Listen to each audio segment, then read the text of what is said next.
श्री स्थानकवासी जैन श्रावक संघ मेवाड़ उपसंघ नाला सोपारा के तत्वावधान और श्रमण संघीय सलाहकार सिद्धांताचार्य राष्ट्रसंत पू गुरुदेव डॉक्टर राम मुनि मसा निर्भय व युवा मनीषी श्री विकास मुनि मसा शास्त्री के पावन सानिध्य में भिक्षुद्या हम भी करते हैं एक दिन का साधु वेश धारण कार्यक्रम का आयोजन 25 जुलाई को गुरु अम्बेश दरबार कच्छी स्थानक नाला सोपारा पूर्व में किया गया। इस दौरान बड़ों के साथ साथ छोटे छोटे बच्चों ने भी साधु वेश धारण किया था, जो कि बड़ा ही मनमोहक दृश्य लग रहा था। भिक्षु दया का महत्व समझाते हुए राम मुनि मसा ने कहा कि आचार्य भगवंत आनंद ऋषि मसा की जन्म जयंती के उपलक्ष्य में जो भिक्षुद्या का कार्यक्रम रखा और साधु वेश धारण कर अपना जीवन धन्य बनाए। वहीं विकास मुनि मसा ने कहा कि आज जो नजारा देखने को मिल रहा है ऐसा प्रतीत हो रहा है मानो समवसरण चल रहा हो। सभी वरिष्ठ श्रावकों, युवाओं और खास तौर पर बच्चों ने जो भाग लिया है जिससे आपके जीवन परिवर्तन आए। एक दिन की भिक्षुद्या आपके के लिए सदा के लिए बन जाए। भिक्षुद्या आयोजन में एक दिन साधु वेश धारण करने वाले कुल 129 लोगों ने भाग लिया। योग्य होते हैं तो पद मिल जाते हैं, वो छोटे योग्य नहीं होते तो पद नहीं मिलते। तो योग्यता के आधार पर ही पद मिलते हैं। तो योग्य व्यक्ति को ही पद दिया जाए तो वो पद भी सुशोभित होता है, उसकी महिमा भी बढ़ती है। और यदि अयोग्य को पद दे दिया तो क्या होगी, उस पद की शोभा घट जाएगी और संघ की भी हानि होने की संभावना ज्यादा रहेगी। तो आचार्य जो आनंद ऋषि जी नाम हो गया था और वो अध्यापन में परिपूर्ण हो गए थे, परिपक्व हो गए थे। तो उनकी संप्रदाय ने विचार किया तो उन्होंने आनंद ऋषि जी को अपनी संप्रदाय का आचार्य घोषित किया। आचार्य बने पहले अपनी संप्रदाय के आचार्य बने और छोटी ही अवस्था में बन गए। देखिए, जिसके अंदर गुण होते हैं उनकी ही पूजा होती है। व्यक्ति की पूजा नहीं होती, पूजा गुणों की होती है। तो वो गुण चाहे छोटी अवस्था में आ जाए चाहे बड़ी अवस्था में आ जाए, गुणों का ही महत्व है, आयु का महत्व नहीं है। बड़ी बड़ी आयु वाले भी बैठे हुए हैं, मनोज से छोटे छोटे गुणधारी जो साधु साधवी है वो पद पे सुशोभित है, उनकी ही पूजा है, उनका ही मान सम्मान है। तो अब आचार्य बन गए। तो अब क्या हुआ कि अब सभी लोगों ने, सभी समाज के वर्ग ने एक चिंतन किया कि सबको एकीकरण किया जाए। सभी संप्रदाय को अलग अलग विभाजन में बची हुई थी, सबको एक किया जाए। अब वो प्रयास कैसे किया जाए, कौन करे कौन ना करे। उस समय 1953 के आसपास में से श्रमण संघ की स्थापना हुई थी। वर्ष मुझे याद नहीं है, आगे पीछे हो सकता है। साधवी सदन में सम्मेलन हुआ था। इस सम्मेलन में पहले 5 संप्रदाय का विलीनीकरण हुआ था। एक हुए थे 5 संप्रदाय। उन 5 संप्रदायों में मुझसे कौन बनाया जाए, भाई सब बोर्ड थे, सब अपनी अपनी संप्रदाय के प्रमुख थे। अब कौन बने प्रमुख, तो उस समय सबने विचार विमर्श किया। तो उस समय भी इन्होंने आचार्य भगवंत आनंद ऋषि जी महाराज ने अपने संप्रदाय का आचार्य पद का क्या किया, त्याग किया। सभी ने अपने अपने संप्रदाय के जो पद थे वो सबने त्याग किए। और उस समय साधवी में प्रथम सम्मेलन होने के बाद प्रथम उस समय 5 संप्रदायों का आचार्य आनंद ऋषि जी को बनाया गया। अब 5 संप्रदाय तो हो गए, बाकी संप्रदाय का अलग अलग, ये शोध में बता रहा हूँ, विस्तार में नहीं बता रहा, तो बहुत बड़ी चर्चा है। तो आगे धीरे धीरे और प्रयास किए गए साधु समाज से भी और श्रावक समाज से भी, कि धीरे धीरे करते करते करते कि एक श्रमण संघ का गठन हुआ। 22 संप्रदाय को मिलाकर सभी संप्रदाय का एकीकरण करके, चाहे वो उत्तर भारत से लेकर दक्षिण भारत तक सभी एक होकर उस समय श्रमण संघ की स्थापना के बाद प्रथम आचार्य किसको बनाया जाए, उस पर विचार विमर्श चला, चर्चा चली और जो भी सम्मेलन में थे सबने आपस में सहमति करी कि हमारे प्रथम आचार्य कौन होने चाहिए। उस समय भाव रखो, एक श्री विकास मुनि जी महाराज ने आचार्य के बारे में किस तरह से अपने भाव रखे हैं, बहुत ही सुंदर ढंग से अपनी वाणी को आपके समक्ष रखा है। आप सभी ने श्रवण किया है। हमारी माताएं, बहनें, युवक सभी अपने अपने स्थान को ग्रहण करके बैठे हुए हैं। सभी को बहुत बहुत साधुवाद जिन्होंने उनकी वाणी का श्रवण किया है।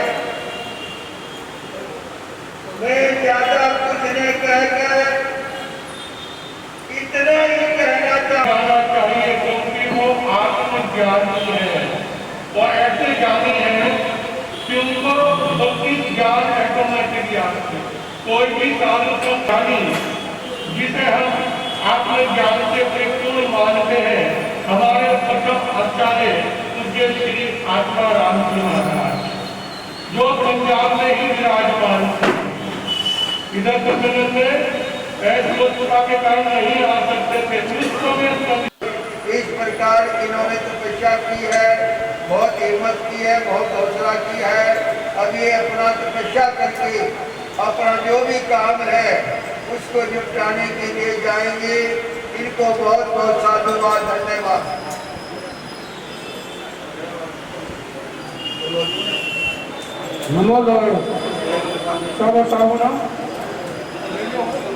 वो जो भी सम्मेलन में थे सबने आपस में सहमति करी कि हमारे प्रथम आचार्य कौन होने चाहिए।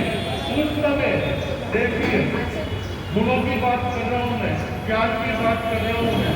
सम्मेलन में एक से एक प्रतापी मुनि थे, बड़े से बड़े ज्ञानी थे, ध्यानी थे, तपस्वी थे, सब थे, मगर उस समय एक आत्मज्ञानी। जय जिनेन्द्र, जय गुरु अम्बे सौभाग्य मदन कोमल प्रेम, सभी को सादर जय जिनेन्द्र। जैसे कि विदित है कि अभी चातुर्मास का जो माहौल चल रहा है पूरे भारतवर्ष में, उसमें नाला सोपारा श्री संघ भी है जो मुंबई में विराजमान है। और काफ़ी यहाँ पर गुरुदेव राम मुनि जी महाराज साहब, विकास मुनि जी महाराज साहब के सानिध्य में चातुर्मास बड़े हर्षोल्लास और धर्म के साथ हो रहा है। उसी कड़ी में आज हमारे जो आचार्य थे आनंद ऋषि जी महाराज साहब, उनकी जन्म जयंती के उपलक्ष्य में यहाँ पर भव्य पैमाने पर भिक्षुदया का आयोजन किया गया, जिसमें कम से कम 125 से भी ऊपर युवाओं ने, वरिष्ठों ने भिक्षु बनकर गुरुदेव को एक अच्छी सी उपहार स्वरूप भेंट किया है। और नाला सोपारा, जैसे कि आप चारों बाजू इसका नाम है, और भिक्षुदया के रूप में यहाँ पर भव्य रैली भी निकलेगी। और मैं आशा ही नहीं, विश्वास करता हूँ आज का जो आयोजन है ये हमारे जीवन में परिवर्तन लाएगा। और इस आयोजन को देखकर आपके माध्यम से जो ये वीडियो बनने वाला है, इस वीडियो के माध्यम से जो भी इसको देखेगा उनके जीवन में अवश्य परिवर्तन आएगा, और वो भी वहाँ पर भिक्षुदया के रूप में महावीर स्वामी के चरणों में भेंट कर रहे हैं। इन्हीं शब्दों के साथ जय जिनेन्द्र, जय महावीर। इसका मुख्य उद्देश्य क्या है? इस कार्यक्रम का मुख्य उद्देश्य आनंद ऋषि महाराज साहब की जन्म जयंती। क्या संदेश देना चाहिए? इसका मुख्य उद्देश्य ये है कि जियो और जीने दो, अहिंसा परमो धर्म, यानी कि सफ़ेद वस्त्र यानी कि शांति का प्रतीक अपने जीवन में, अपने मन में, अपने तन में, अपने आत्मा में शांति ही शांति हो। और जहाँ शांति होती है वहाँ सिर्फ धर्म की बातें होती है, धर्म होता है, पाप दूर दूर तक भी नहीं होता है, पुण्य के कार्य होते हैं। हर एक जीव में, इस पूरे ब्रह्मांड में जितने भी जीव है, जीव आत्मा है, उनको हम जैन धर्म हमेशा एक दिन के लिए नहीं 365 दिन जीवन भर के लिए मन वचन काया से हम मिच्छामी दुक्कडम करते हैं। यही उम्मीद और आशा के साथ जय जिनेन्द्र जय महावीर। का मंत्री हूँ, नमो लोई सोसानम। आज का ये जो भिक्षु देव का प्रोग्राम रखा है वो बहुत ही सराहनीय रहा और आचार्य श्री की जन्म जयंती के उपलक्ष्य में यहाँ कार्यक्रम कर रहा है और बहुत ही सफलतापूर्वक रहा। उनके चरणों में उपहार दिया है, यही आशा कामना के साथ है। जय जिनेन्द्र जय महावीर। ये जो कर रहे हैं इसका महत्व इसके लिए है, हम एक दिन के भिक्षु बनकर आने वाली जिंदगी या आने वाले अपने समय में हम भी भिक्षु बने, संयम ले, उस पथ पर चले, इसके लिए एक दिन की भिक्षु दिया ली गई है। इसका कारण वही है, भिक्षु दिया करके हम भी संयम पथ पर आगे चले और दूसरों को भी आगे बढ़ाए। जय जिनेन्द्र जय महावीर। आज आचार्य सम्राट आनंद ऋषि जी महाराज की पुण्य समिति में ये दया भिक्षु दया रखी गई है। इसमें कम से कम 130 से 125 लोग भाग ले रहे हैं। अच्छा माहौल है। राम मुनि जी महाराज के सानिध्य में अच्छे उपहार समूह भेंट दी गई है। सबको अच्छे उत्साह से भाग लिया है इसमें। जय जिनेन्द्र। सौनम जो आज का भव्य नज़ारा भिक्षु दया का नाला सपारा उपसंघ के अंदर रखा गया, बहुत ही ऐतिहासिक सुंदर ढंग से हुआ। इसमें राम मुनि महाराज साहब, विकास मुनि आदि महाराज 2 थाना का भव्य आशीर्वाद मिला। इसी आशीर्वाद के साथ यह कार्य पूर्ण मेरी अध्यक्षता के स्वयं में पूर्ण काम पूरा हुआ। इसीलिए नाला सपारा उपसंघ के सभी कार्यकर्ताओं को धन्यवाद, आशीर्वाद बहुत बहुत। जय जिनेन्द्र जय महावीर। जय जय जय जय जय जय। नमो लोई सौसवनम।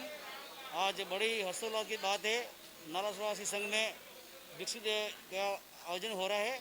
उसमें 130 लोगों ने भाग लिया हुआ है। सबका सामयिक में और वेशभूषा बहुत ही अच्छा है। श्री राम मुनि जी महाराज के सानिध्य में ये भिक्षु दया हो रही है। सबको बहुत ही अच्छा लग रहा है। छोटे बड़े बूढ़े सब लोग भिक्षु दया कर रहे हैं आज। और अभी टिफिन की व्यवस्था की गई है, टिफिन लेके जाएंगे ग्रोसरी के लिए। एक रैली भी निकालेंगे जो बहुत ही बड़ा अवसर होगा श्री संघ के लिए। नाराज संघ के अधिक सौभाग्यशाली है जो इतने बड़े बड़े और अच्छे से कार्य करवाते हैं। जय जिनेन्द्र जय महावीर।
धीरे धीरे चला आ रहा है।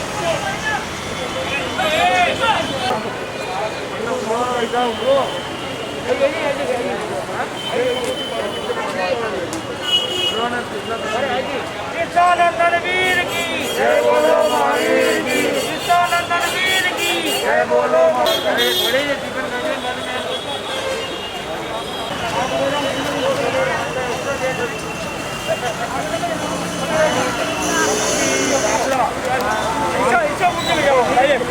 मांगो रिकॉर्डिंग में